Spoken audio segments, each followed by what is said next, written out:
വിദ്വേഷ വിഭജന രാഷ്ട്രീയത്തിനെതിരെ വേക്കപ്പ് കേരളത്തിന്റെ ആഭിമുഖ്യത്തിൽ ഗുരുവായൂർ പി കൃഷ്ണപിള്ള സ്ക്വയറിൽ സഹവർത്തിത്വ സത്യാഗ്രഹം നടത്തി. സാഹിത്യ സാംസ്കാരിക മേഖലയിലും പരിസ്ഥിതി സാമൂഹിക രംഗത്തുമായി കേരളത്തിലെമ്പാടുമായി പ്രവർത്തിക്കുന്ന പ്രമുഖർ അടങ്ങുന്ന കൂട്ടായ്മയാണ് വേക്കപ്പ് കേരളം.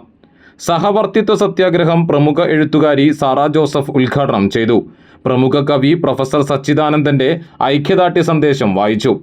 ഡോക്ടർ ഖദീജ മുംതാസ്, പ്രമുഖ ഗാന്ധിയൻ ചിന്തകൻ പ്രൊഫസർ കെ പി ശങ്കരൻ, കവി P N Gopikrishnan, Sheela Tomy, C R Neelakantan, senior journalist P J Mathew, K A Mohandas, P N Provind, K Sivaraman, T K Vasu, M Sulfath, Neju Ismail, Sarath Chelur എന്നിവർ സംസാരിച്ചു. പ്രമുഖ സൂഫി ഗായകൻ സമീർ ബിൻസി സൂഫി കവിതകൾ അവതരിപ്പിച്ചു. ഡോക്ടർ സ്മിത പി കുമാർ സഹവർത്തിത്വ സത്യാഗ്രഹ പ്രഖ്യാപനം അവതരിപ്പിച്ചു. ജയശ്രീ വിനീഷ്, ആരാധ്യ എന്നിവർ കവിതകളും നാടൻ പാട്ടുകളും അവതരിപ്പിച്ചു.